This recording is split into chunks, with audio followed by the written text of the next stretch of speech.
que es un sistema de fibra, vamos a poner acá que es el sistema de conducción Cordy.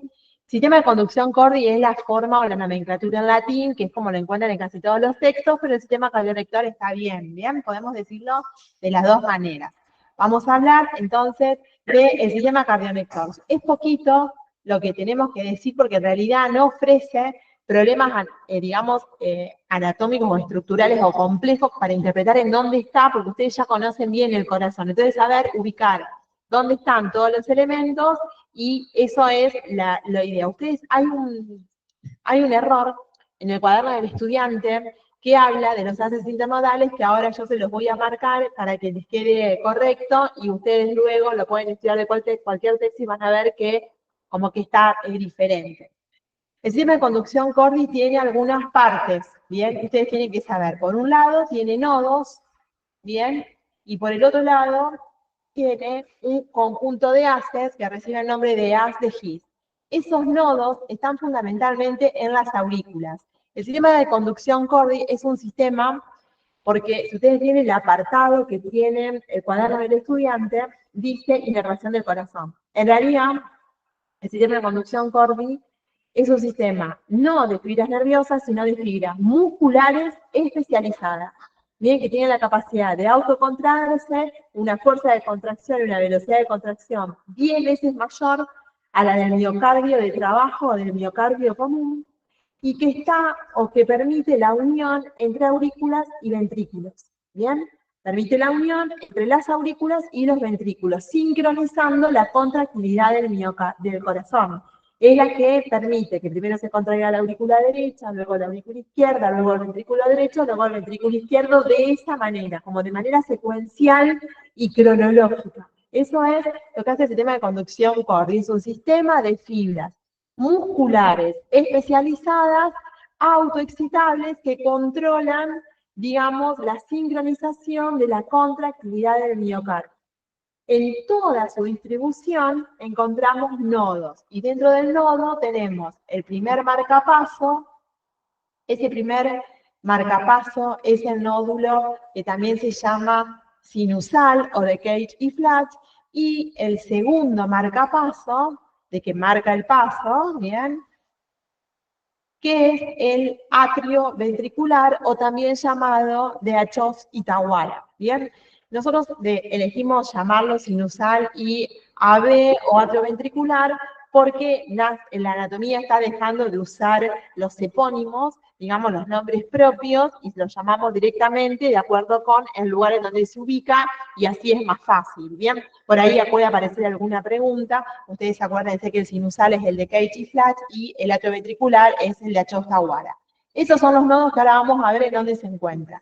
Esos nodos, esto permite la comunicación. Ambos están en la aurícula derecha, por eso le llamamos, para nosotros era tan importante entender la anatomía de la aurícula derecha, ¿bien? Era como sumamente importante porque ahí está el marcapaso primario, que es el que permite, digamos, el que marca o el que determina los 70 latidos por minuto que tiene que tener nuestro corazón, y el ave que retrasa de alguna manera ese latido, como era esa contractilidad, como que modula retrasando la contractilidad. El AB, cuando se compromete, es el generatriz, cuando se compromete porque queda sin irrigación, es el generatriz de los bloqueos de rama que ocurren cuando hay infartos de miocardio, ¿bien? Entonces, los médicos buscan generalmente la presencia de un bloqueo de rama porque es el que da la continuidad entre el AB y ambos ventrículos, ¿bien? Entonces, tenemos por un lado los nodos y por el otro lado tenemos al haz de His. His lo pueden escribir con una S, con dos S, y algunos libros aparecen, o en algunos libros aparece con Z. Ese haz de His tiene continuidad con el AB y se divide o se trifulca en una rama derecha, o sea que tiene una trifurcación. Ese haz de His en un momento se trifurca. ¿Bien? Esa trifurcación va a dar origen a dos ramas izquierdas o ramas derechas, 12 ramas izquierdas, perdón, ahora le digo cómo se divide. Cada una de estas ramas izquierdas se divide en una hemi anterior, o sea, una hemi rama anterior, y una hemirama posterior, que van a transitar justamente por los pilares anteriores y posteriores del ventrículo izquierdo, que es de alguna manera lo que los dos pilares más importantes que tiene este ventrículo, el ventrículo izquierdo. Y después, por otro lado, tengo una rama derecha. Bien, esa rama derecha, si ustedes se acuerdan, esa rama derecha es la que tenía relación con la cintilla arciforme o bandeleta moderadora o septo marginal, bien, que era un pilar carnoso de segundo orden que unía la pared anterior con la pared interna. ¿Se acuerdan? Eso se lo pueden preguntar. Bien, esta es pregunta de examen así segura. Luego estas ramas, tanto ya sea las derechas como las ramas izquierdas, lo que genera es la ramificación a nivel del miocardio del ventrículo izquierdo y del ventrículo derecho, donde pierde en parte su envoltura conectiva, forma parte prácticamente del miocardio, se pierde el miocardio de trabajo, y formando lo que se llama la red de Purkinje o las ramas de Purkinje. Bien, estos son todos los pasos o todos los elementos que tiene el sistema de conducción Cordy. Es decir, tengo un primer marcapaso, bien, un segundo marcapaso, del que se desprende o tiene continuidad con el haz de Higgs, que se bifurca en dos ramas izquierdas y una rama derecha. Bien, entonces, ahora lo vamos a esquematizar a cada uno, pero entre este nodo atrioventricular, entre este nodo sinusal y el atrioventricular, normalmente hay tres haces internodales. Y acá está el error del cuaderno del estudiante. Porque en el cuaderno del estudiante dice que el haz que une el primer marcapaso con el segundo marcapaso, que es anterior, se llama de Bachmann. Y no es así. El de Bachmann es una interauricular. Es decir, ustedes acá, vamos a imaginarnos que tenemos la aurícula del lado derecho y acá tenemos la aurícula del lado izquierdo, ¿no? Que era completamente como, tenía alguna diferencia. Y por debajo tenemos me quedé sin pantalla, los ventrículos, más o menos. El haz de Bachmann en realidad es interauricular, va desde el marcapaso primario a la aurícula izquierda. Ese es el haz de Bachmann, ¿bien? Es interauricular, no es internodal. Los internodales son tres: anterior, medio y posterior. El anterior no tiene tónimo, el medio se llama de Wenckebach y el posterior se llama Torel, ¿bien? Pero le van a preguntar a ustedes cómo se reúnen entre sí esos nodos. Los nodos están unidos por fibras internodales. Esas fibras internodales se dividen en anterior, media y posterior. Pero también acuérdense de que hay una fibra que une la aurícula derecha con la aurícula izquierda. ¿Se entendió eso? Bien, como eso que es, me parece como que es importante. Bien. Vamos a abrir otro, a ver si puedo abrir otro. Bueno, no. Vamos a abrir otro nuevo. Vamos a poner no guardar porque ustedes se lo acuerdan. Y vamos a empezar con el marcapaso primario. El marcapaso primario, ustedes tienen la aurícula izquierda, la aurícula derecha, ustedes tienen a la vena cava superior. ¿Se acuerdan? La vena cava superior es valvular. ¿Tiene una válvula la vena cava superior? No tiene válvula, perfecto. Entonces, tengo la aurícula derecha de esta manera y tengo la aurícula izquierda ahí, la vamos a pintar ahí fresquita, no importa. Y entre la vena cava superior y la vena cava inferior, en la pared posterior, ¿qué había? ¿Se acuerdan? Una cresta que, ¿cómo se llamaba?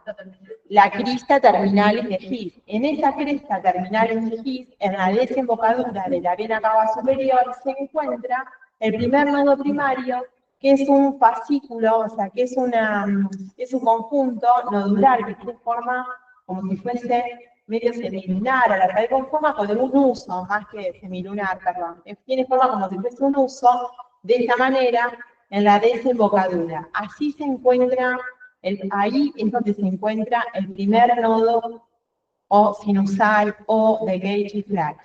Está, te lo estoy dibujando bien groseramente, es imperceptible prácticamente, viene y atraviesa todas las paredes del corazón. Entonces, entre la vena cava superior y la crista terminal feliz, la vena cava superior y la crista terminalis, en la desembocadura viene a la pared posterior, está el primer marcapaso sinusal o de gauge. Si nosotros miramos las paredes, ustedes saben que tenemos, si hacemos un corte de las aurículas, sabemos que son delgadas, que no tienen trabécula, solamente las auriculillas, que tienen músculos pequeños pero que no tienen músculos papilares y demás. Pero tiene tres paredes. Tiene un conjunto de músculos, ¿bien? Tenemos endocardio por fuera, ¿sí? Y pericardio por fuera y endocardio por dentro. Tenemos tres capas, ¿sí? Tenemos el pericardio, el miocardio y el endocardio, ¿sí? Bueno, este conjunto de fibras que forman como un uso, en donde se ubica subpericárdicamente, atraviesa el miocardio y se ubica por dentro del endocardio, es decir, tiene relación con todas las partes o los extractos de la aurícula derecha. Es decir, que está escondido de alguna manera por el pericardio, atraviesa el miocardio y se esconde debajo del endocardio. Hay un conjunto de fibritas musculares que le sirven como si fuese de protección, un conjunto de haces que se llama, tiene el mismo nombre, lo debe haber descubierto y lo debe haber estudiado el mismo anatomista, que fue Wenckebach. Wenckebach, en los libros más antiguos de anatomía, dice que hay un fascículo que lo esconde, que lo separa directamente del endocardio. Nosotros lo hemos buscado a este nodo, perdón, y lo hemos encontrado, es más pálido que el resto de la musculatura y se percibe, se puede ver y se lo debe estudiar microscópicamente. Se puede hacer una disección, pero con un microscopio, de una manera muy específica, muy detenida, con mucho tiempo, ¿bien? Hay que saber encontrarlo y buscarlo, ¿bien? Pero normalmente en un corazón, una disección como ustedes le hicieron, no van a ver el nódulo de sinusal. Sí pueden ver el haz de His o las ramas derechas de la de His, capaz para el grupo de ustedes la vio, pero no un nódulo como este. Entonces, ¿en qué pared está? Está en la pared posterior de la aurícula derecha, en la desembocadura de la vena cava superior, en conjunto con la crista terminal de His. Ahí es donde se ubica. Se organiza subepicárdicamente y termina de organizarse finalmente subendocárdicamente atravesando el miocardio del trabajo. ¿Bien? Desde allí, las fibras de él van a partir y va a haber un conjunto de fibras que van a ir hasta la aurícula izquierda para que se contraiga posteriormente y tres haces internodales que van hasta la porción cerquita del atrio en el área o en el trígono del nodaro, donde vamos a encontrar el segundo marcapaso primario. Entonces, nos vamos a acordar que el nódulo sinusal se va a encontrar con el otro nódulo que tiene la forma como si fuese una cabellera inicialmente y después se organiza como de manera semilunar. De esta manera, miren, menos de 1 centímetro se lo puede percibir y se continúa luego con el haz de His. Este segundo nodo, que es el atrio ventricular, está ubicado en el trígono de Todaro, ¿bien? O el trígono de las 3T o trígono de Koch, como ustedes lo quieran mencionar. Entonces, este trígono está limitado. Fíjense, acá está la vena cava superior, por delante la aurícula derecha, nosotros sabemos que se continúa hacia anterior con el ventrículo derecho. Entonces se ubica en este trígono, que es un trígono de Todaro. Ese trígono de Todaro se daba limitado de esta manera. Si ustedes lo recuerdan un poquitito, lo señalamos solamente para que lo recuerden de manera rápida. Este sería el orificio auriculoventricular, esta sería la vena cava superior, acá estaría la cara posterior, acá tendríamos la vena cava inferior, Por dentro de la vena cava inferior, ¿se acuerdan ustedes que teníamos por dentro el seno coronario? Aquí atrás tendríamos la crista terminal indefis, acá tenemos la fosa oval con el anillo de Biusen, acá tenemos perdón, me salió medio chiquito, el ventrículo derecho, así de esta manera, y bueno, vamos a continuar esto un poquito más. No es la Profe, sí. profe, mire, disculpe, el haz perdón, la rama para inervar la aurícula izquierda, ¿nace del haz internodal? No, no nace del haz internodal, nace del nodo sinusal. ¿Bien? Sí, ya, pero no de la rama internodal. No, o sea, claro, de la sinusal, pero no es que salga de una de las ramas internodales.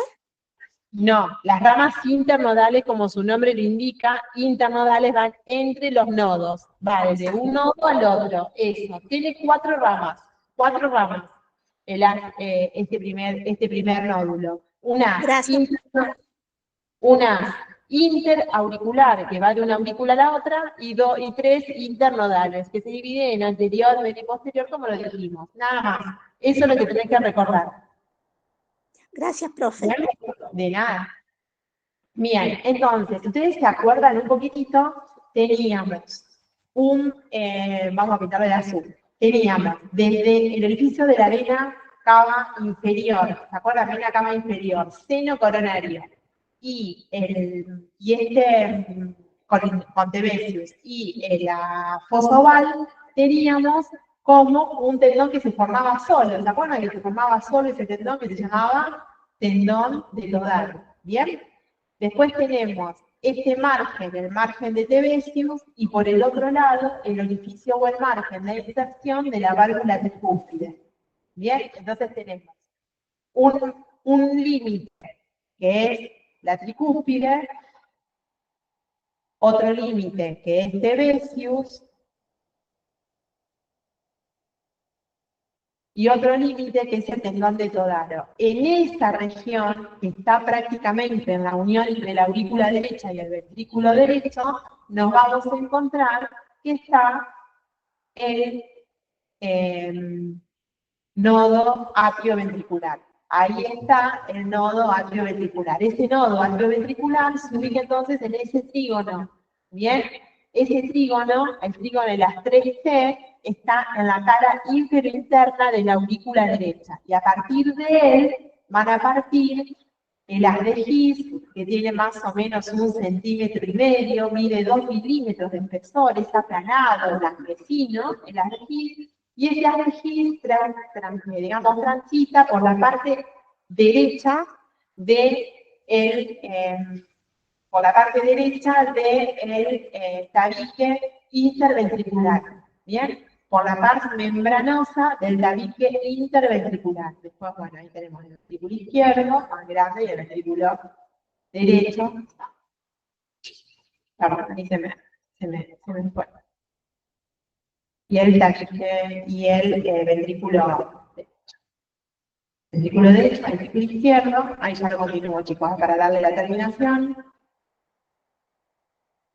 Ahí está. Este sería el ventrículo derecho, el ventrículo izquierdo. Entonces, el haz de His, que da continuidad, digamos, a este atrioventricular, mide 15 milímetros nada más, no sé si se lo pueden preguntar, pero recuérdenlo porque es interesante. Mide solamente 1,5 centímetros y se ve. Cuando ustedes levantan el endocardio de un corazón de vaca, se ve perfecto. ¿Cómo lo encuentran? Siguiendo, digamos, luego lo que hace es dividirse. Atraviesa la rama izquierda, pero luego se divide en derecha e izquierda, la paz membranosa, y da una rama anterior, una rama posterior que transitan específicamente por los pilares carnosos anterior y posterior, y una rama derecha que va en búsqueda digamos, de un puente que ustedes conocen como la cintilla axiforme, entonces la rama derecha busca a la cintilla axiforme y luego da las fibras de Purkinje. Lo mismo que luego da todas las fibras de Purkinje que se distribuyen entre los pilares carnosos, las cuerdas terminosas y, digamos, permiten la contractilidad de manera sincrónica de ambas cámaras cardíacas, bien, izquierda. Entonces, la primera cámara en contraerse es la aurícula derecha, luego se contrae la aurícula izquierda, luego se contrae el ventrículo derecho y finalmente se contrae el ventrículo izquierdo. Y ese ventrículo izquierdo, desde la primera persona en contraerse, es el tabique intraventricular, justamente por la relación que tienen las de en su división, en su tripulación, a nivel de la parte membranosa. Eso creo que no está descrito en el cuaderno del estudiante porque le hicieron modificaciones. Y ustedes acuérdense que el haz de His, junto con la rama antes que se divide, está del lado derecho del corazón. Bien, y tiene que atravesar la parte membranosa para irse al ventrículo izquierdo y dividirse en sus dos ramas terminales, que serían las dos ramas izquierdas del haz de His, para terminar haciendo Purkinje. Ahora, lo que les van a preguntar es, ¿quién irriga a el primer marcapaso primario? ¿Quién lo irriga normalmente? ¿Lo irriga? ¿Cuál? Sí, bien, la arteria no se usa, nace de la arteria, nace de la coronaria derecha en el 60% de los casos y nace de la coronaria izquierda en el 40% de los casos. Esos porcentajes, estudianlos, ¿bien? El nódulo de Achosta-Ohara está irrigado en el 90% de los casos, ¿por quién? También por la coronaria derecha, por las ramas septales posteriores. Bien, perfecto. Y el haz de His, esta primera porción, también por la coronaria derecha. El nódulo de Achosta-Ohara, o AB, y el haz de His, el 90% está irrigada por la coronaria derecha y un porcentaje por la coronaria izquierda. Eso no implica que la coronaria izquierda no pueda participar, participa, pero tiene una prevalencia de irrigación de la otra coronaria. Pero el haz de His, junto con la rama derecha, fundamentalmente, también está irrigado donde se aguardan la segunda perforante septal o perforante septal anterior de la arteria interventricular anterior. Eso no se lo olvide porque se lo pueden preguntar, porque es la arteria, es una de las más frecuentes afectadas, digamos, a los infartos agudos de miocardio y es la que genera los famosos bloqueos de rama, ¿bien? Entonces, tengan en cuenta quién irriga, ¿bien? ¿Quién irriga el nodo, los dos nodos, y también quién irriga el haz de His? Y la rama derecha fundamentalmente, que tiene una arteria propia, que es la segunda perforante anterior de la arteria interventricular, rama de la arteria coronaria izquierda. ¿Bien? ¿Estamos? Bien, eso es el sistema de conducción Corby. No tiene nada más que esto. Es simple. Lo más complejo para explicar en un examen final de esto es las paredes del trígono de Koch o de Todaro. Eso es como lo más complejo. Lo otro es simple. Es una tontera. ¿Bien? No es tan complejo para poder entenderlo. Lo que les van a preguntar en el parcial son preguntas que ustedes tienen que poder diferir entre dos cosas para poder diferenciar. Los parciales, las preguntas de anatomía generalmente están destinadas a que ustedes identifiquen claramente un elemento. Por ejemplo, la relación de un objeto. Está irrigada por tal arteria. ¿Cuál? Esto. Y no solamente requiere de memoria, sino de la seguridad en el concepto. Por eso es que recuérdenlo bien, dónde está cada uno. Y corrijan en el cuaderno del estudiante ese famoso internodal de Batman, que ya mil veces he pedido que lo corrijan y nunca lo sacan y queda el error eternamente. ¿Hasta acá alguna duda? Estos nodos están inervados por el sistema vegetativo. Este sistema vegetativo está constituido por el sistema simpático y el sistema parasimpático. El sistema simpático, ¿saben quién inerva de manera simpática al corazón? ¿Quién lo inerva simpáticamente? El nodo sinauricular. Simpático. El sistema simpático. Simpático. ¿Quién lo inerva? La cadena simpática. ¿Qué cadena simpática? La cadena simpática cervical. Ustedes tienen la cadena simpática cervical, que ¿cuántos ganglios tiene la cadena simpática cervical? 3. El primer ganglio simpático siempre está presente, el primer ganglio. El segundo ganglio simpático de la cadena cervical, esta sería la cadena cervical. El segundo ganglio puede que no esté presente, es como más inconstante. Y el tercer ganglio simpático puede unirse con el primer ganglio torácico y da, cuando se une con el primer ganglio torácico, un ganglio muy grandote al que llamamos ganglio estrellado. Bien, cuando se une el tercer ganglio simpático cervical más el primer ganglio torácico. Todo eso se llama, cuando se unen los dos, se hace como grandote, gordo, bien, y se llama ganglio estrellado. El primer ganglio, después lo vamos a, si quieren, vemos algo de este sistema nervioso autónomo, porque no es tan así como se lo voy a explicar yo ahora, pero de este primer ganglio simpático nace el plexo, el nervio, cardíaco superior. Del segundo, el nervio cardíaco medio, y del inferior, o ganglio estrellado, el nervio cardíaco inferior. Entonces tenemos el nervio cardíaco superior, el nervio cardíaco medio y el nervio cardíaco inferior. Todo esto simpático. Al corazón, esta información le va a llegar a nivel de un ganglio, van a terminar yendo a un ganglio postganglionar que está dentro del callado de la aorta y la bifurcación de la arteria pulmonar. Entonces ustedes tienen, lo dibujamos así como muy rápido para no perder tanto tiempo, pero tienen el callado de la aorta, por debajo del callado de la aorta tienen a la arteria pulmonar de esta manera, el callado de la aorta que nace del ventrículo de esta manera, y ahí tenemos a la aurícula derecha y la aurícula izquierda. Y ahí tenemos los vasos que nacen de ese callado de la aorta. Entre medio de la aorta y la vena, la arteria pulmonar, nos encontramos con un ganglio, ese es el ganglio cardíaco. ¿Bien? Ese ganglio cardíaco es el ganglio donde van a llegar gran parte de los nervios, además de estos nervios. Bien, entonces, tengo un conjunto de nervios que van a formar el plexo, que van a llegar a ese ganglio, y de ese ganglio van a salir eferencias que van a acompañar a los vasos cardíacos para inervar intrínsecamente al corazón. Obviamente que va a depender la respuesta, ya sea del simpático o del parasimpático, de los receptores y de los neurotransmisores, ¿bien? Pero la información llega a través de los nervios cardíacos simpáticos, bien desde atrás, bien posteriores, y desde la región cervical. Ahora bien, nosotros tenemos un nervio muy importante que viene descendiendo, que es el nervio neumogástrico. Tengo un nervio neumogástrico derecho y tengo un nervio neumogástrico izquierdo que hace este recorrido. El nervio neumogástrico izquierdo, hace este recorrido, llega para atrás y después hace posterior.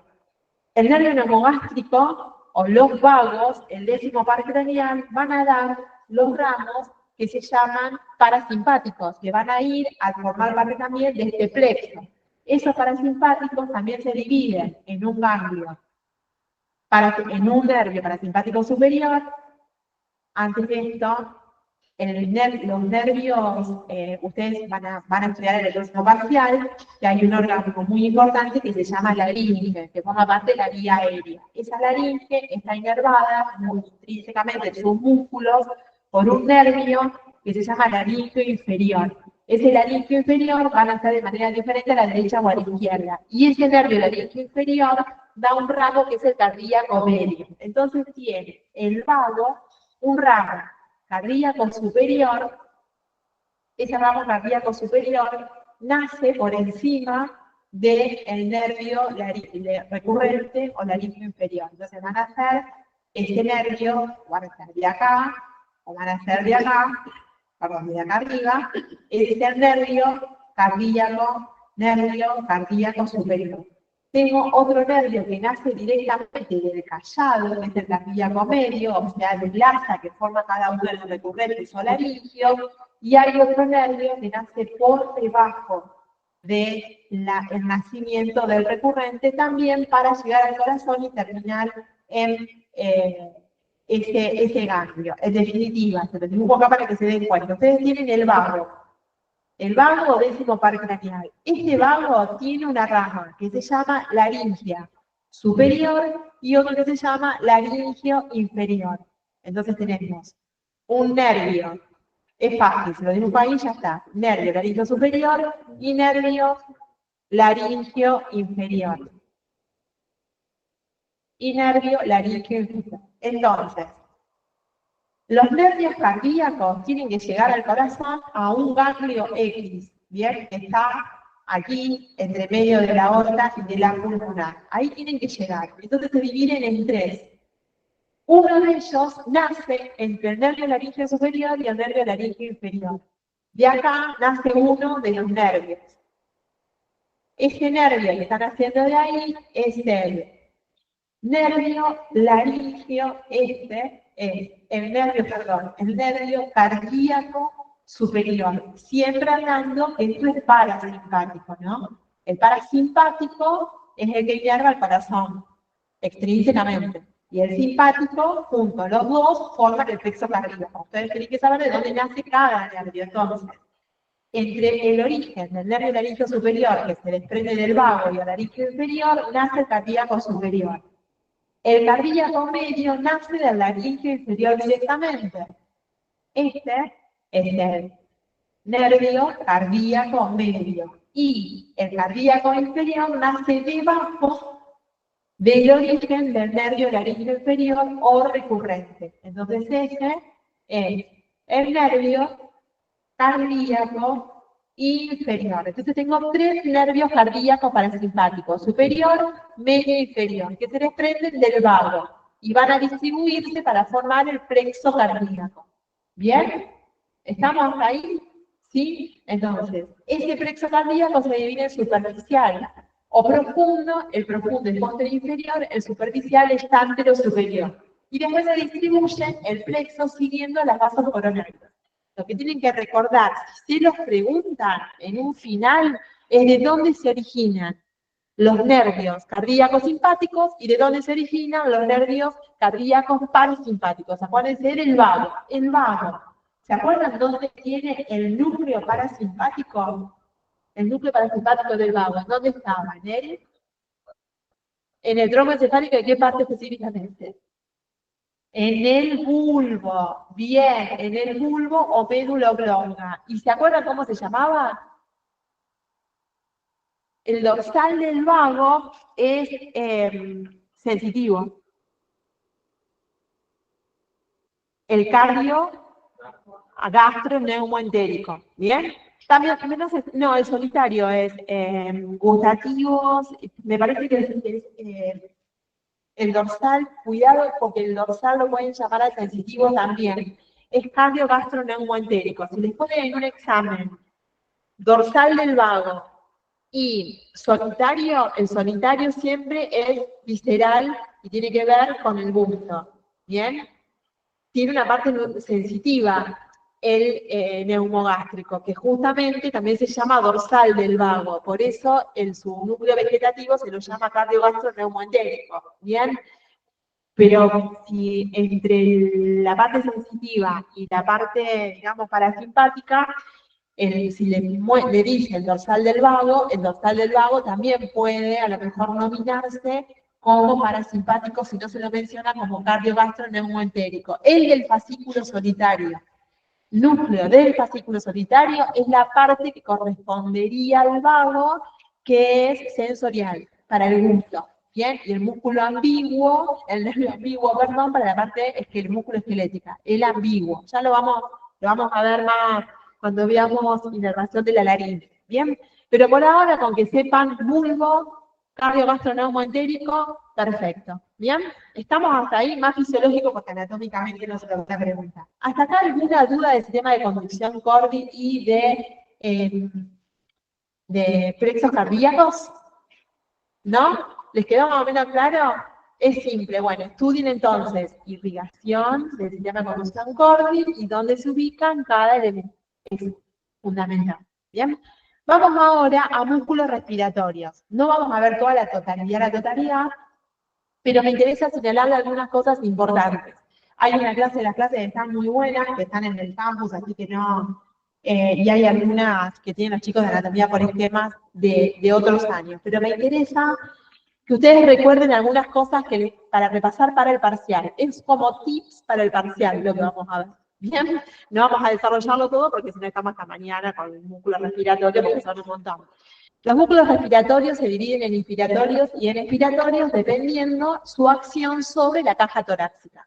Aquellos que amplían los diámetros de la caja torácica y que elevan los arcos costales, que rotan, son inspiratorios. Y la inspiración es un proceso completamente activo. ¿Bien? Y los músculos que provocan la relajación de esa caja torácica, el descenso de la caja torácica, el descenso de los arcos costales son expiratorios. Entonces, dentro de los músculos, hay muchos más, pero dentro de los músculos inspiratorios, vamos a ver tres músculos en realidad.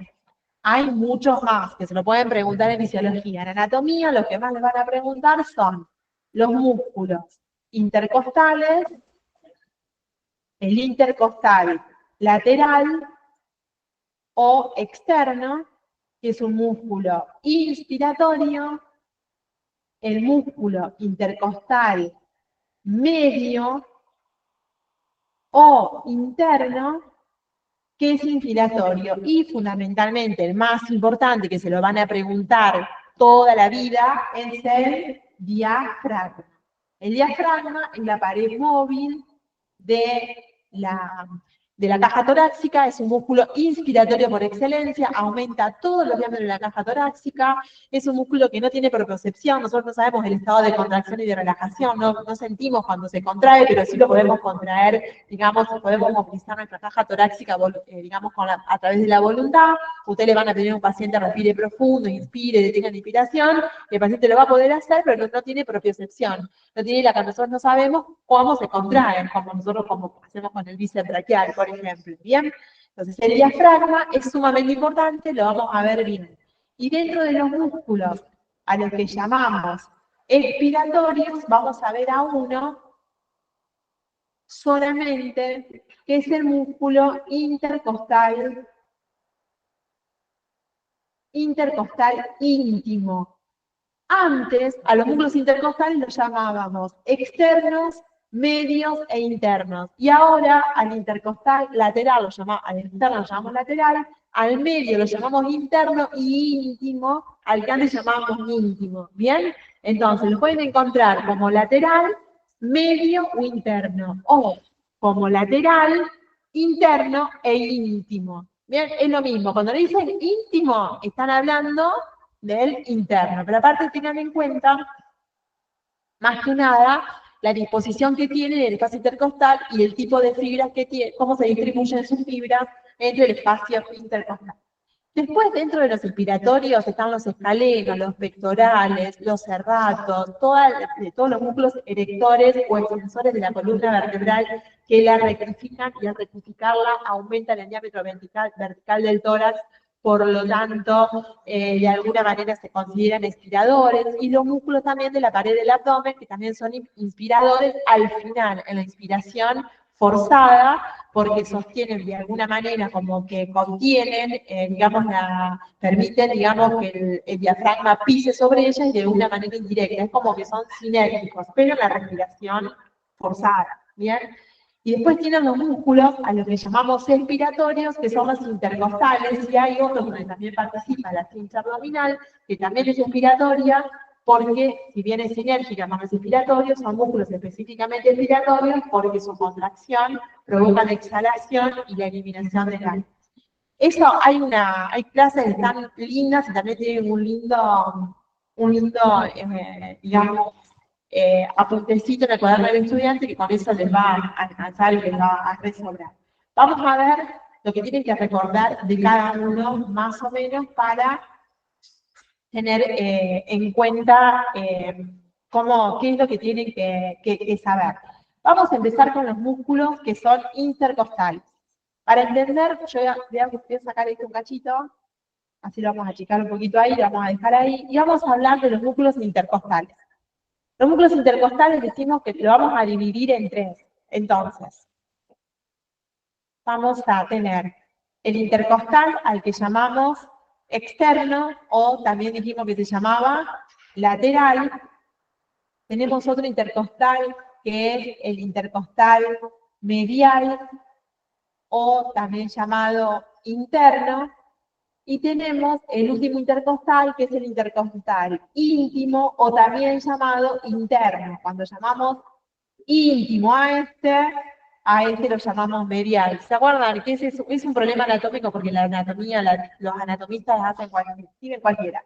Bien, entonces, intercostal, externo, medial e interno. O lo pueden poner como lateral, interno e íntimo. Pónganlo como ustedes quieran. Ahora, lo que quiero que recuerden es que en cada uno lo ideal es describir cómo se ve la caja torácica, cómo se ve, digamos, un corte axial de la caja torácica. Entonces, vamos a hacer un corte axial de la caja torácica en donde vemos que hacia posterior está la costilla dorsal, vamos a hacerlo así muy simple, como para que se acuerden, una vértebra dorsal, bien, esa vértebra dorsal se articula con un arco costal que hacia anterior, ese arco costal se va, espere que lo voy a dibujar un poquito más grande, así por eso que me van a entrar los músculos, ese arco costal se articula hacia anterior con otro hueso que se llama esternón, ¿no? Tenemos la columna vertebral hacia atrás, el esternón hacia anterior y un arco costal. Ese arco costal tiene algunas particularidades. Vamos a hacer este arco costal, vamos a recordar algunas cosas.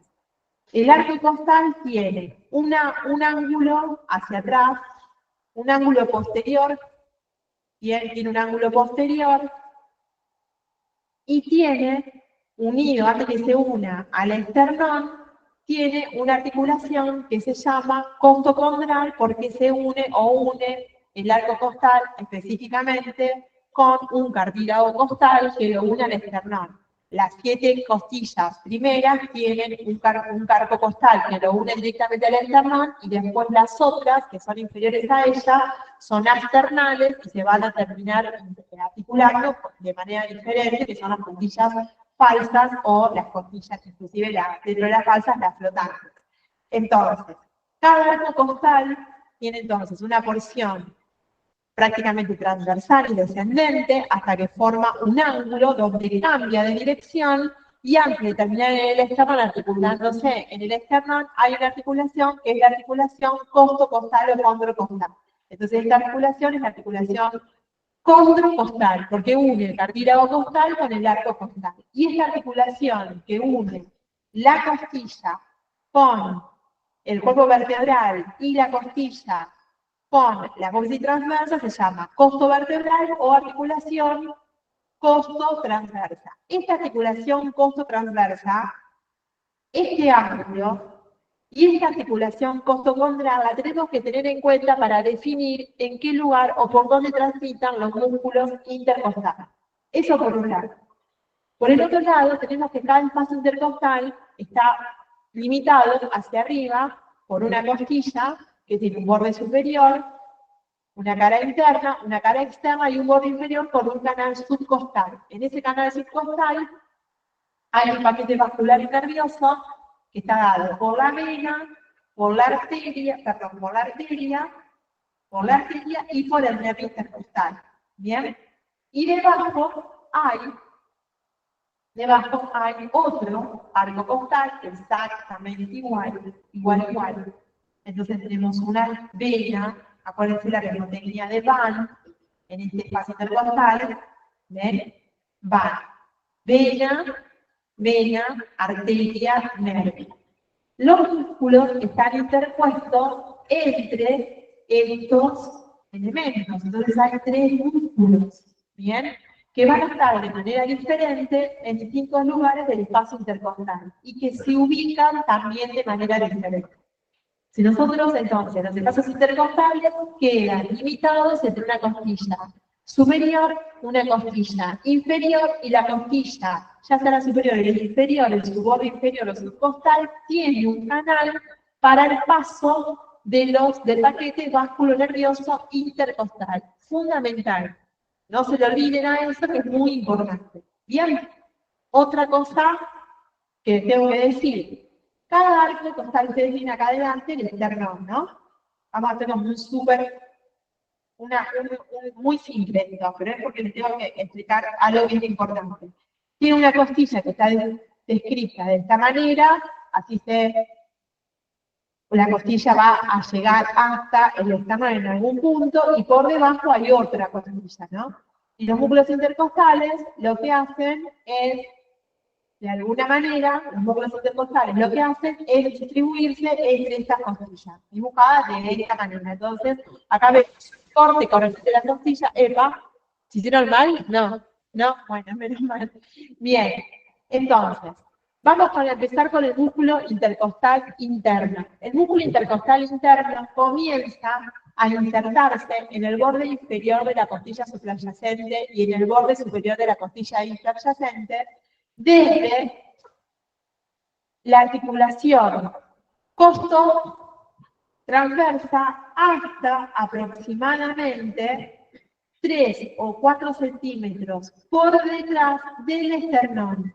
O sea, hay una distancia del esternón que son unos 3 o 4 centímetros. O sea que hay una distancia al esternón de 4 o 5 centímetros. Quedan unos espacios. Vamos a poner 4 o 5 centímetros. Faltan unos centímetros para que llegue al esternón, pero nace aquí atrás. Se lo dibujo, a ver si puedo lograr un color más fuertecito. Está como muy triste. Ahí está. A ver. Esto que estoy acá marcando es el lugar que ocupa el músculo intercostal. Este sería el músculo intercostal externo o lateral. ¿Bien? ¿De dónde a dónde va?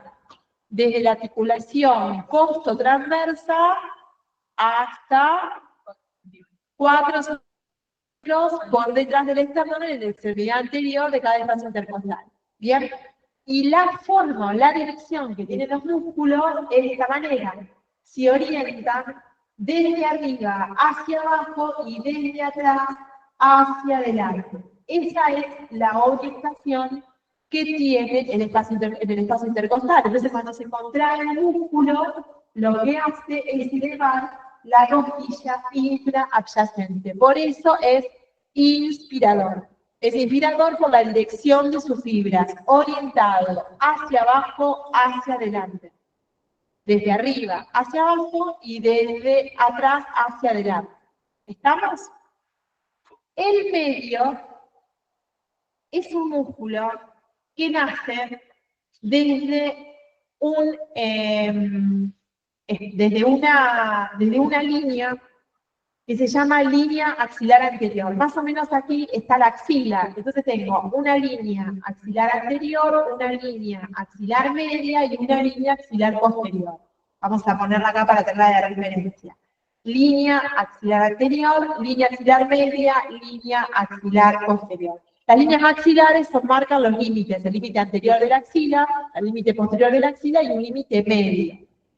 Desde el límite anterior de la axila, bien, hasta la articulación condrocostal, a este nivel, esto, desde la articulación condrocostal hasta la línea axilar anterior, solamente en este sector tenemos a un músculo que es el músculo intercostal medio.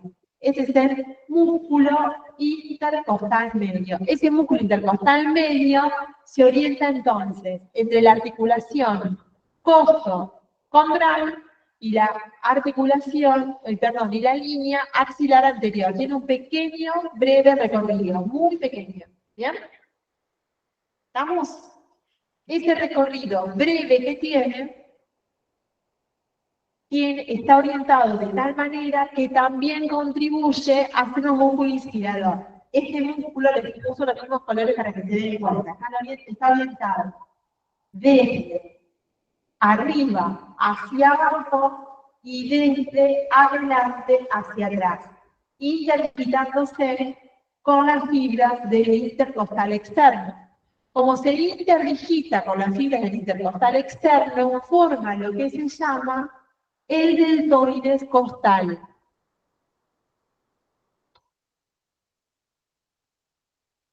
¿Qué hace el deltoides normalmente? El deltoides separa y al separar eleva. Por lo tanto, si bien tiene fibras en dirección opuesta al intercostal externo, al interdigitarse con él, funciona separando. Es un gran separador. Es un separador o abductor. ¿Sí? ¿Se acuerdan de lo que hacía el deltoides? Hacía esto el deltoides. ¿Sí? Separaba. Bueno, el intercostal externo junto con el medio o interno hace exactamente lo mismo. ¿Bien? ¿Estamos? Por eso se llama deltoides costal. Lo mismo que hay un deltoides glúteo. Bien, que son todos los glúteos que provocan la separación y la reducción del muslo sobre la pelvis. Igual. Bien, igual. Se llaman deltoides al conjunto de músculos que se reúnen en un punto fijo para lograr la separación y tienen puntos iniciales de origen diferentes. ¿Bien? Entonces es un separador. Por eso es un músculo inspirador. Y por último tenemos al músculo expirador, el único expirador que hay, que nace desde el ángulo costal posterior de la costilla y se extiende hasta el esternón. Ese músculo es el músculo intercostal íntimo o interna, depende de la bibliografía que ustedes lo vean. Y ese músculo tiene la misma dirección, pero en un lugar diferente, sin interdigitarse con nadie, que el músculo, digamos, intercostal medio. Entonces el intercostal interno o intercostal íntimo se orienta, y acá está el esternón, llega hasta el esternón, se orienta desde adelante hacia atrás, de esta manera, solo, sin interdigitarse con nada, entonces lo que provoca es el descenso de la costilla subyacente, por lo tanto, es un músculo expirador. Bien, esta es la explicación de por qué el intercostal interno, el intercostal medio, el intercostal externo son expiradores o inspiradores. ¿A alguien le quedó alguna duda respecto a esto? Es importante esto, chicos. Es importante porque se lo van a preguntar y además porque para ustedes Profe, es importante. ¿Sí? ¿dónde terminaba el íntimo, el músculo En el intercostal? esternón. En el esternón. Dale, Llega gracias. hasta el extremo anterior del espacio intercostal. ¿Bien? ¿Estamos? Bueno, si no quedan dudas, significa que ya lo deben haber entendido. Bueno, vamos ahora a lo que tienen que recordar para ir terminando, porque en un ratito nos van a echar, del músculo. ¿Le quieren sacar una foto a esto? ¿Lo vieron? ¿Ya hicieron esto? ¿Lo tomaron nota de esto? ¿Sí? ¿Lo puedo sacar? Saca.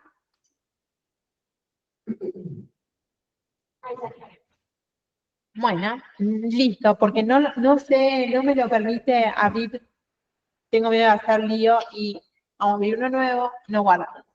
Vamos con el diafragma. El diafragma es un músculo que dijimos que ¿qué hacía?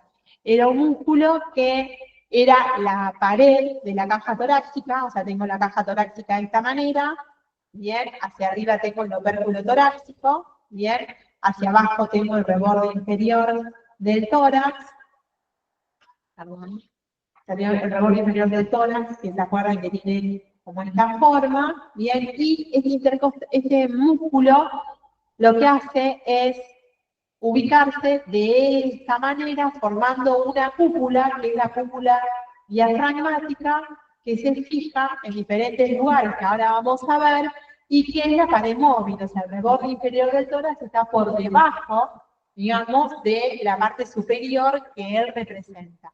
En el centro, en la línea media, tenemos obviamente al esternón, ¿no?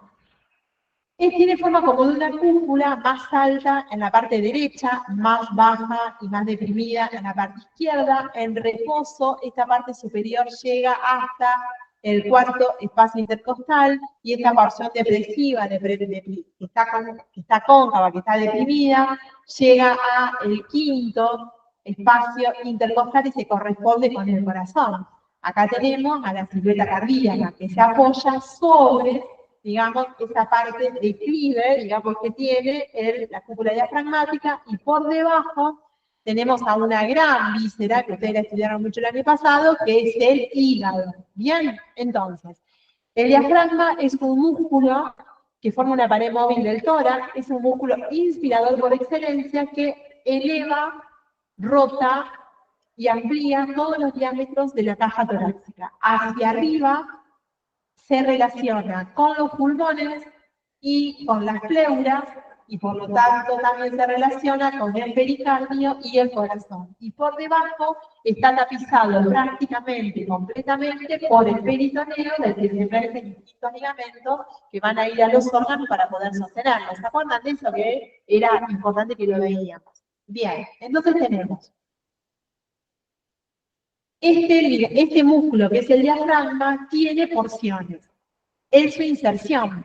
Cuando nosotros lo vemos al diafragma y lo dibujamos, vemos que en el centro del diafragma, la parte media, en el centro del diafragma, tiene una parte, vamos a ponerlo así para que lo entiendan. Tiene una parte central y tiene una parte periférica.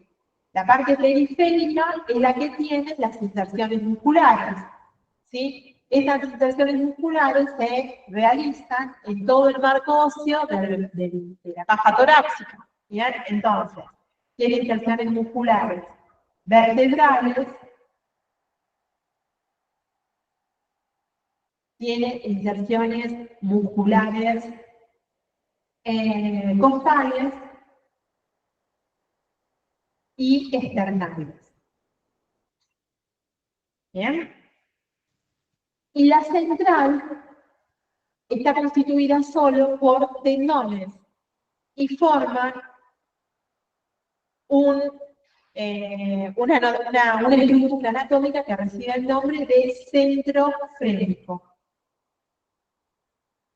Después lo van a estudiar mejor, vamos a ver más adelante, pero está inervado este diafragma que llega al nervio, al centro frénico específicamente, por el nervio frénico. Ese centro frénico tiene forma de trébol.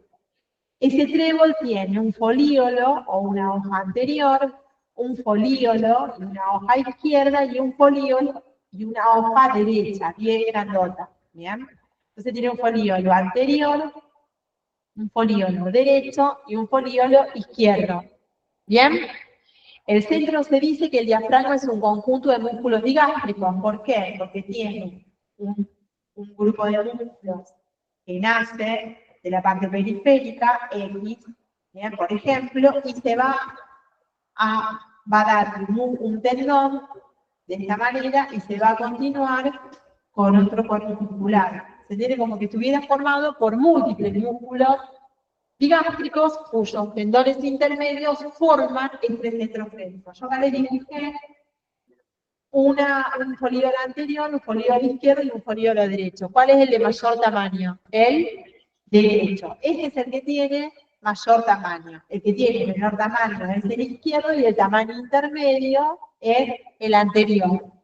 Entre el folíolo anterior y el folíolo derecho hay un elemento importante. Hay un orificio elíptico que tiene más o menos unos 3 centímetros de diámetro, que se corresponde con el orificio de la vena cava inferior.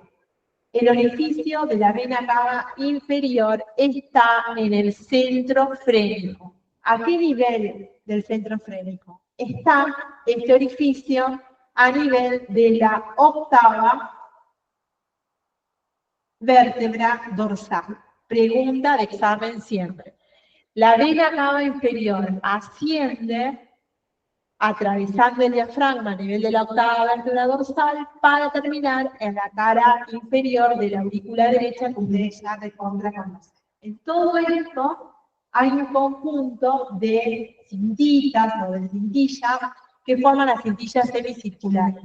Hay una cintilla que va desde el lóbulo derecho al lóbulo, al folíolo derecho al folíolo al folíolo anterior, que es la cintilla semicircular anterior, bien, y hay otra que va desde el folíolo derecho a el folíolo izquierdo, que es posterior e inferior, de esta manera, y que limita ese orificio de la vena cava inferior. Entonces son dos cintillas que se llaman cintillas semicirculares o arciformes o arqueadas. Una de ellas, la anterior, va desde el folíolo derecho al folíolo anterior, y la inferior y posterior va desde el folíolo derecho al folíolo izquierdo. Esto es para el final, si se lo preguntan. Para el parcial, lo que les van a preguntar específicamente es quién atraviesa el centro frénico. El centro frénico está atravesado por esta vena tan importante, que es la vena cava inferior, que puede ir acompañada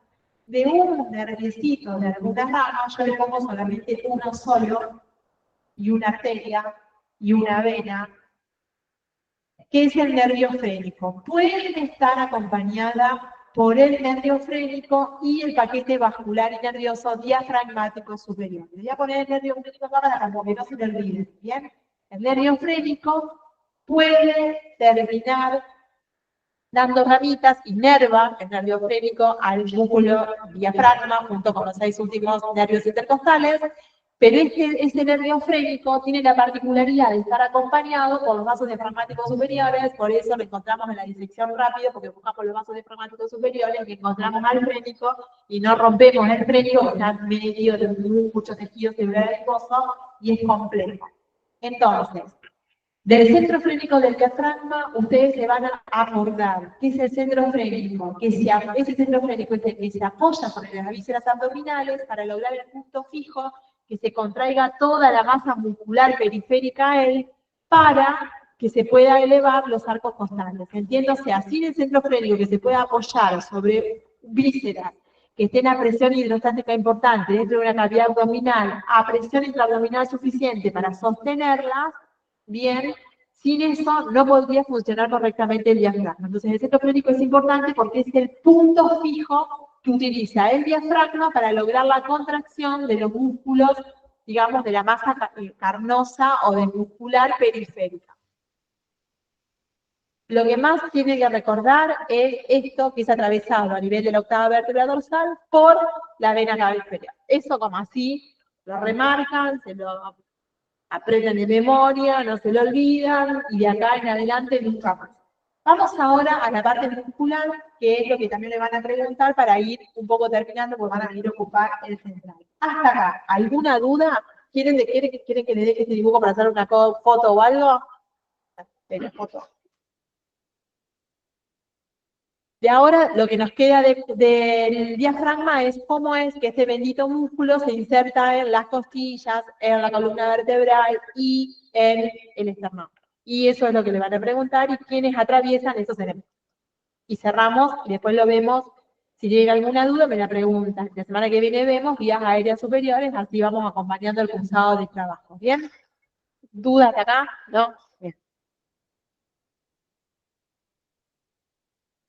Bien. Vamos ahora a la parte muscular. Nosotros decíamos que tenemos que volver sobre el centro frénico. El centro frénico entonces tenía una hoja anterior, una hoja izquierda y una gran hoja derecha. ¿Bien? Y estaba atravesado por la vena cava inferior, que tiene un orificio elíptico, ¿a nivel de qué? De la octava. Muy bien. Bien, si nosotros hacia atrás, lo que vamos a encontrar es, por debajo de esto, vamos a encontrar la columna vertebral. Vamos a hacer como una columna vertebral importante, ahí donde vemos la duodécima dorsal, la primera lumbar, la segunda lumbar, la tercera lumbar, la cuarta lumbar, que me quedó la alta. Esta sería los cuerpos de las apófisis transversas de estas vértebras, y de la última, esta dorsal, la duodécima dorsal. Ahora vamos a poner cuáles son. Bien, esta sería, voy a bajar un cachito esto. Esto sería la duodécima dorsal, la primera lumbar, segunda lumbar, tercera lumbar y cuarta lumbar. Nosotros tenemos acá, también que acá tengo un arco costal, ¿sí? Que se articula con la duodécima. Bien, una costilla. Vamos a dibujar la costilla solo para recordarla, porque además en realidad la vamos a necesitar. Vamos a dibujar acá el arco costal. Un arco costal y el otro arco costal. Los dos arcos costales. Dos décimos. También hay otros, ¿no? Pero vamos a dibujar eso que lo vamos a necesitar. Entonces, en la línea media, las inserciones costales van a diferenciarse. Antes de eso, vamos a copiar este dibujo. A ver si lo puedo copiar.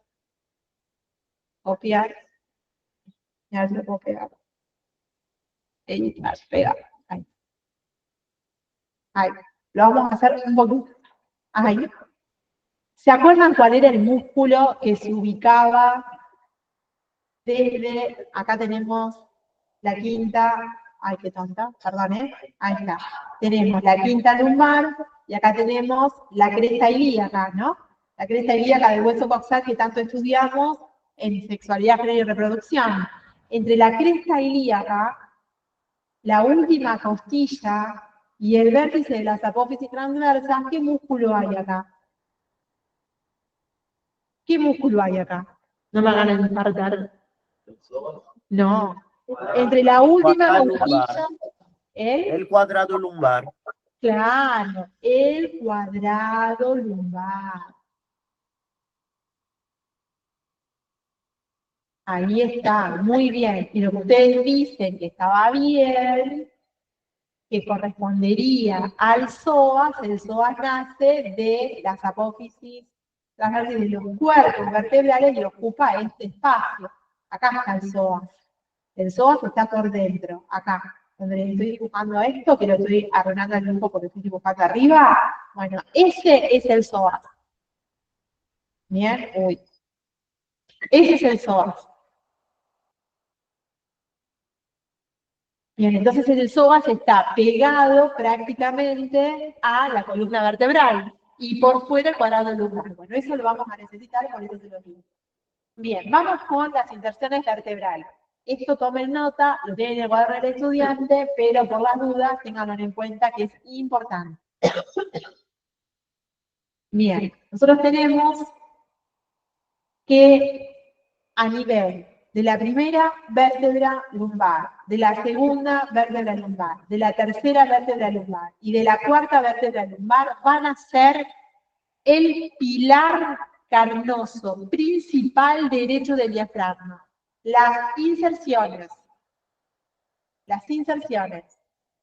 costales, perdón, ¿qué estoy diciendo? Vertebrales. Las inserciones vertebrales se dividen en pilares principales y pilares accesorios. Bien, los pilares principales son dos, uno derecho y otro izquierdo. Entonces este es derecho. Nace del primero, segundo, tercer y cuarto cuerpo vertebral, en los discos intervertebrales, etcétera, etcétera, etcétera. Y ahí es más, yo lo estoy dibujando esquemáticamente.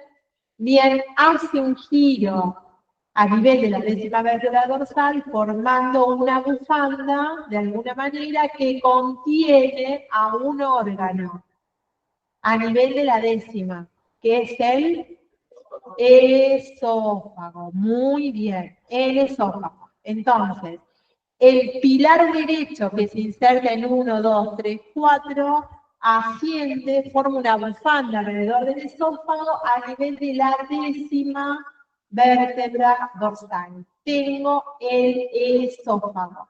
¿Quién forma la bufanda del esófago? Solamente el pilar derecho. El pilar izquierdo no participa. Junto con el esófago pasan por delante un nervio que es el vago del lado izquierdo y por detrás el vago del lado derecho. O sea que tengo el décimo par derecho e izquierdo. Por delante pasa el izquierdo, por detrás pasa el derecho. Entre L1 y L2 nace el pilar izquierdo. el pilar izquierdo asciende y a nivel de la duodécima forma otro, junto con la columna vertebral, forma otro orificio entre el pilar izquierdo, el pilar derecho y la duodécima vértebra dorsal. Ese orificio que queda comprendido hacia atrás por la columna vertebral, el pilar derecho a la derecha y el pilar izquierdo a la izquierda, que nació de la primera y la segunda vértebra lumbar, forma otro orificio que está atravesado por un gran elemento para ustedes muy importante, que es la arteria aorta, que es algo que desciende a nivel de la duodécima vértebra dorsal. Entonces tengo octava, vértebra dorsal también acá inferior, décimo, el esófago y la aorta a nivel de la decimosegunda. Junto con la aorta hay un elemento que comienza a ascender, que es el conducto torácico. Aorta más conducto torácico. Esos son los pilares principales. ¿Qué forman los pilares principales? El orificio aórtico y el orificio esofágico. Tienen que saber a qué nivel y dónde se insertan cada uno. Y después hay otros dos pilares que son accesorios. Los pilares accesorios son dos haces. Uno que contornea al psoas, que nace del cuerpo de la primera vértebra lumbar, bien, y termina el vértice, y también pueden hacer de la segunda, pero termina en el vértice de la apófisis transversa de la misma vértebra lumbar. O sea, nace la vértebra lumbar de acá y termina en el vértice de la apófisis transversa de la primera vértebra lumbar y forma una cintilla así que se llama arqueada medial o ligamento del psoas o arco del psoas. Bien, y desde aquí, desde el vértice de la apófisis transversa de la primera vértebra lumbar a la última costilla, aparece el otro ligamento accesorio, y este ligamento accesorio es el ligamento del cuadrado lumbar o arciforme lateral. Entonces, este ligamento que tengo acá, este es el ligamento arciforme lateral. Y este que tengo acá es el ligamento arciforme medial. Uno pasa por las inserciones del psoas y el lateral por el cuadrado lumbar. ¿Se entiende eso? Y desde ahí parten las fibras musculares que van a ir a la cara posterior o borde posterior de el centro frénico para formar la masa carnosa posterior del diafragma. ¿Se entendió? ¿Dudas? ¿No? Entre el pilar principal y los pilares accesorios, o sea, acá tengo un pilar y ahí tengo el otro, y acá están naciendo todas las manos. Es lo mismo. Entre el pilar accesorio y el pilar principal, por acá, pasan unos nervios que son los nervios abdominos genitales, perdón, los nervios esplánicos. Los nervios esplánicos, menor y mayor, ¿bien? Y los vasos ácidos. ¿Dudas hasta acá? ¿No? ¿Te van a acordar esto? ¿Ya lo leyeron? Profe, Sí. eso le va a pasar en los dos lados, ¿verdad? ¿Cómo? En los dos lados va a pasar. O sea, se va a insertar en ambos lados, digo. Sí, en ambos lados. Sí, en Ay. ambos lados. Bien, y después se inserta la parrilla costal. Para la inserción de las parrillas costales, salen las fibras, vamos a utilizar esto. Salen fibras musculares que se insertan en la parrilla costal. ¿Cómo se insertan estos en la parrilla costal? ¿Cómo se insertan en la parrilla costal? Se insertan de la siguiente manera. En el octavo y noveno arco costal se inserta en la parte solo cartilaginosa. Se insertan en el cartílago solamente. En el octavo y noveno. Perdón, me estoy equivocando. Perdón. No me arreglan. En el séptimo y octavo se insertan solo en el cartílago. en el noveno arco costal se inserta en cartílago y en la parte ósea de cada costilla. Y en el décimo, undécimo y duodécimo solo se inserta en la parte ósea de cada cartílago. Me iba a faltar una costilla. ¿Qué me pasó? Me faltaba las 7. ¿Se entiende? Bien, esto no lo preguntan en general, pero lo dicen en el final para quedar bien. ¿Bien? Y a este anterior tienen el esternón. Y en el esternón hay un montón de fibras que van a ir al folíolo anterior. Y hacia afuera tienen todas las que se están insertando en toda esta parrilla costal que dijimos. Pero en el esternón queda en el centro un orificio y lateralmente otros orificios que se llaman hiatos de Larrey o hiatos de Marfan. En el hiato de Larrey lateral, esto se lo van a preguntar, o sea, entre el esternón y las fibras que se insertan entre el folíolo anterior al esternón quedan espacios anatómicos, son orificios. Esos orificios se llaman hiatos. Bien, se llaman hiatos. Esos hiatos u orificios son 2 laterales y 1 medial. En los laterales pasa la arteria mamaria interna con sus venas y la cadena ganglionar. Es decir, pasa el paquete mamario interno. Bien, por el Larrey lateral, no por el medial, por el lateral. Y esto es diafragma. Les van a preguntar esto. ¿Dónde se inserta la columna vertebral? ¿Cuáles son los orificios que quedan limitados? ¿Qué pasa por cada orificio? Eso. Bien, repasen bien eso. Bien eso. Bien, y después para el final, miren la clase que está en el campus está buena, porque está bien descrita, y es un tema complejo, y entiendo que también es un poco aburrido porque son inserciones, pero bueno, hay que ponerle onda y van a ver que le van a probar. ¿Dudas? ¿Alguna duda? Por ahí, perdón que no los vi. ¿No? ¿Tienen alguna duda, chicos, por ahí? Sí.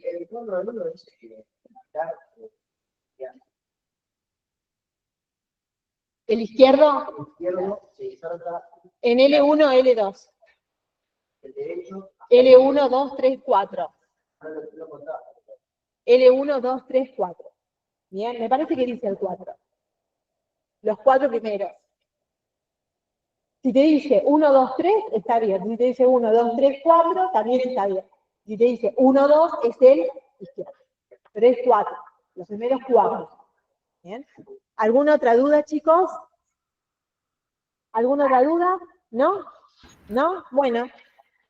Chicos, en el Meet, ¿alguien tiene alguna duda? Yo. ¿Qué quisiste decir donde pusiste la Q al lado de la AC? No, esto es 9. Me salió una Q, pero esto era un 9. Ahí está. Ah, dale, gracias. Noveno cartílago costal sería. Profe, Sí. en el hiato lateral pasa el paquete mamario interno y en el medial. ¿Cómo?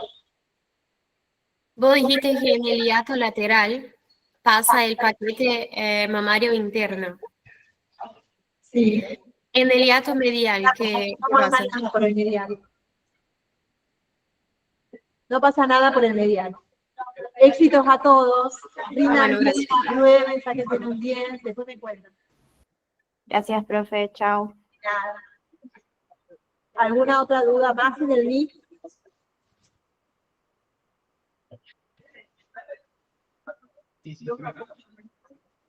Bueno, chicos, éxitos a todos. Gracias, profe. Chao, profe. Gracias. Les va a ir re bien. Chao, profe, gracias.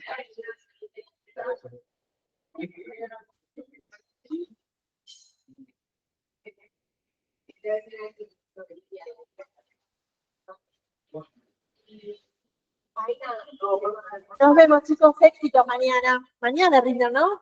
Mañana. Te va a ir bien. Éxitos. Dime. Sí. Nombramos como el tercero final. del diafragma. Pero el tercer pilar podría ser este, que sería el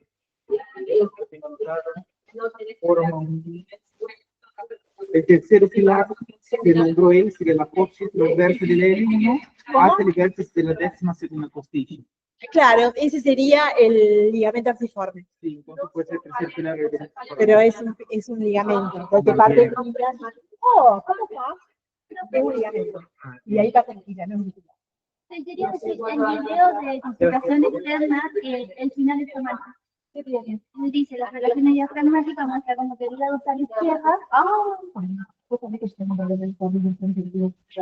No, pero no hay posterior científica. No me acuerdo. Pero el video que tiene el campus, las relaciones de la científica. El del campo. Sí, el del campo. Ay, qué macana. ¿Puedo cortarla? Sí, dice. Nadie quiere hacer ninguna pregunta. Perdón, ¿eh? ¿Están por reunir ahí? ¿Qué? ¿Viene para reunir ahora? Sí. Bueno, salió muy bien la clase. A pesar de las dificultades técnicas, salió muy bien. Sí.